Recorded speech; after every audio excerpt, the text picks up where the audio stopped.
Hi friends मु रश्मि आपण मानक रश्मि ट्यूब्रे स्वागत जनाऊँगी। तो फ्रेंड्स आपण मानक पई गुरुत्वपूर्ण इनफॉरमेशन। तो प्राथमिक शिक्षक महासंघ एकक संगठन गठन करा जायछि गतकाली गोदावरी कक्षरे अर्थात पूर्व जो विभिन्न प्रकार संघ थिला सबु संघ को मिसाई एकक संघ करा जायछि जार ना रखा जायछि प्राथमिक शिक्षक महासंघ। तो दुईटी डिमांड को नहीं राजरास्ता को ओह्लैवा पई मध्य चेतावनी दे दिया जायछि। कार्यक्रम रो सूचना मध्य आसी जायछि को तारीख रे ब्लॉक रे दाबी पत्र देबे को तारीख रे जिला रे आपनकर बैठक डाकिबे ता उपरे डिटेल्स चर्चा करबा। तेणु आपण मानक पई निश्चित भावे गोटे गुड न्यूज कहि परिबे समस्त शिक्षक पुणी थरे एकक संघरे एकाठी होती एवं प्राथमिक शिक्षक जो न्याज्य दाबी रही 4200 grade pay and 6 year count with 6 national increment प्रदान करिबारे आगो को आसी।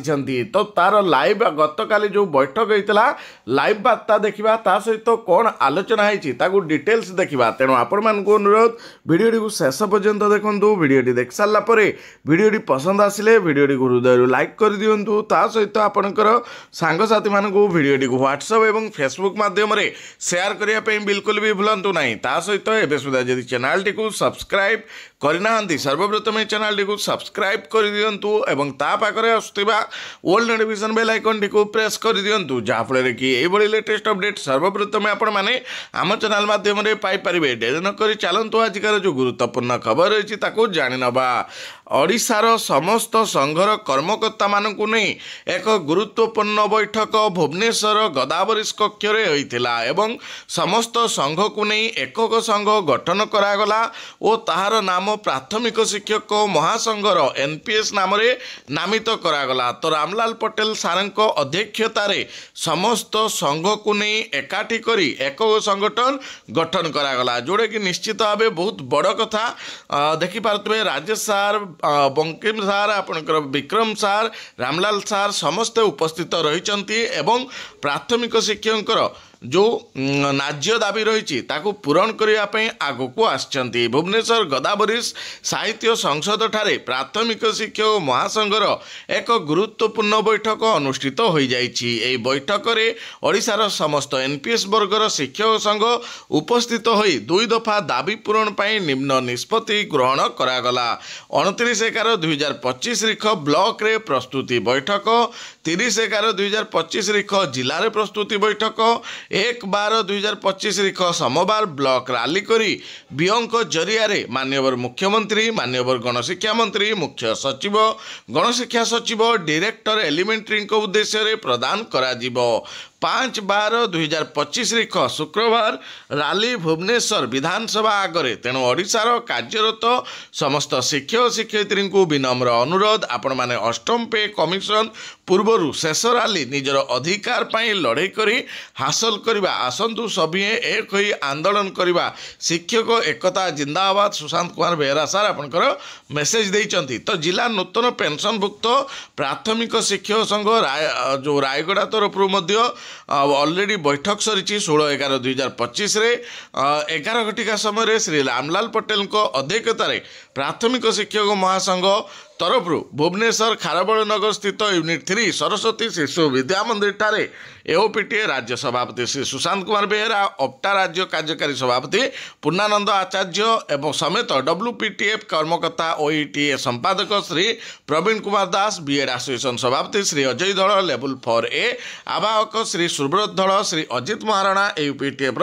श्री संतोष साहू। तेणु ये एयूपीटीएफ रही ऑप्टा रही एओपीटीए रही डब्ल्यूओपीटीए रही ओईटीए रही। तो समस्त संघ एकाठी होती मात्र दुईटी दाबी प्राथमिक शिक्षक मानकर न्याज्य दाबी प्राथमिक शिक्षक मानकर मूल पोस्ट को अपग्रेड करी 4200 ग्रेड पे अनुजाई मूल दरमा 35,400 टंका प्रदान करवा से प्राथमिक शिक्षा व्यवस्था ठिका प्रथा उच्छेद कर 2001 मसीहा ठारू अद्यावधि कार्यरत समस्त शिक्षक मानकर ठिका कार्यकाल को मूल चाकरी गणना कर नेशनल इंक्रीमेंट प्रदान करने नहीं प्राथमिक शिक्षक महासंघ जो निष्पत्ति नहीं निश्चित भाव एक स्वागत योग्य पदक्षेप। तेणु समस्त जिलू मध्य जो एबे एकक संघ गठन करा सपोर्ट करुँच। मयूरभंज जिलार भी बृहत मयूरभंज जिला प्राथमिक शिक्षक मानकर जो माने जो न्याय दाबी को नहीं राजरास्ता को जीवे ताकू सपोर्ट करेंगे बोली मध्य खोलाखोली जणाइछंती। तो ये प्राथमिक शिक्षक महासंघर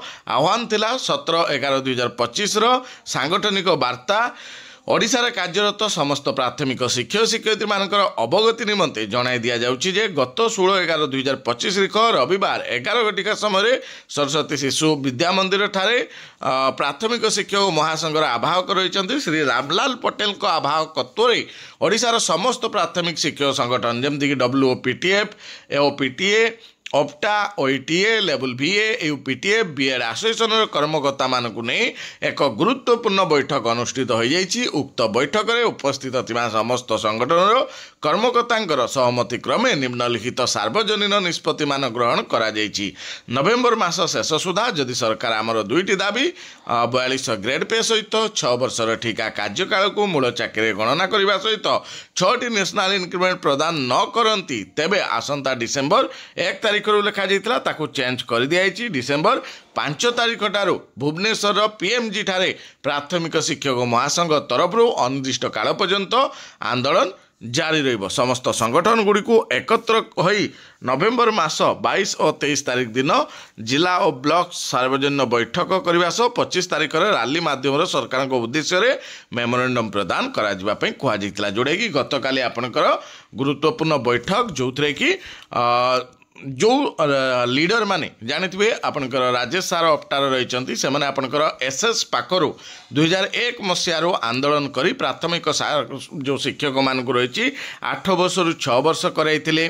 तो ये आपनकर विभिन्न दाबी पूरण कराइथिले। तो से माने आपनकर एकजुट होइचंती पुणी थरे सरकार को सम्मुखरे रणहंकार दबापाई जोड़ा कि डिसेम्बर 5 तारिख अच्छी आंदोलन डाकरा दी डिसेम्बर 5 ता पूर्व जो कार्यक्रम रही मुझे कही 29 तारिख ब्लॉक रे प्रस्तुति 30 रे जिलार प्रस्तुति 1 रे बीओ जरिया माननीय मुख्यमंत्री माननीय गणशिक्षा मंत्री मुख्य सचिव गणशिक्षा सचिव डायरेक्टर एलिमेंटरी को उद्देश्य प्रदान करा सहित 5/12/2025 विधानसभा आगे रैली दिज्व ये आपणकर डेडलाइन आसी जाइछि। ता सहित एबे चलंतु रामलाल पटेल सारंकर मध्य लाइव वार्ता रही एवं गतकाली बैठक रे जहाँ आलोचना होता ताको लाइव देखि नबा। मु रामलाल पटेल ओडिशा प्राथमिक शिक्षक महासंघ NPS रो आवाहक आज आमे भुवनेश्वर गोदावरी हॉल रे आमर ओडिशार समस्त NPS संघ मानकु नेइकरी आमे समस्त बैठक करिथिलु एवं समस्त विचार करिकरी आमे एक हेलु एवं एथिरे आमर 2 गोटी डिमांड आमर जो रहिला जे आमर पोस्ट ऑपरेट करिकरी 4200 ग्रेड पे प्रदान एवं आमर कॉन्ट्रैक्चुअल पीरियड को 2001 रु आज अद्यावधि नेशनल इंक्रीमेंट देकरी ताकू रेगुलराइज करबा पई आमर दुईटी डिमांड को नेकरी आमे समस्त आंदोलन को लेबा पई विचार करगला। एई परिप्रेक्षी रे आमर जिला बैठक आमर 29/11/2025 रे रखा जाइछि एवं बीओ ऑफिस माध्यम बीओ ऑफिस रे प्रिपरेटरी मीटिंग आमर 30/11/2025 रे रखा जाइछि एवं 1/12/2025 को आमे बीओ दाबी पत्र देवार कार्यक्रम रही एवं आसंता 5/12/2025 दिन आमर गांधी मार्ग भुवनेश्वर राजरास्ता रे आमे ओडिशा 1.5 लाख शिक्षक आसिकी आमर आंदोलन अनिर्दिष्ट काल आमे एठी आंदोलन करिबु। धन्यवाद।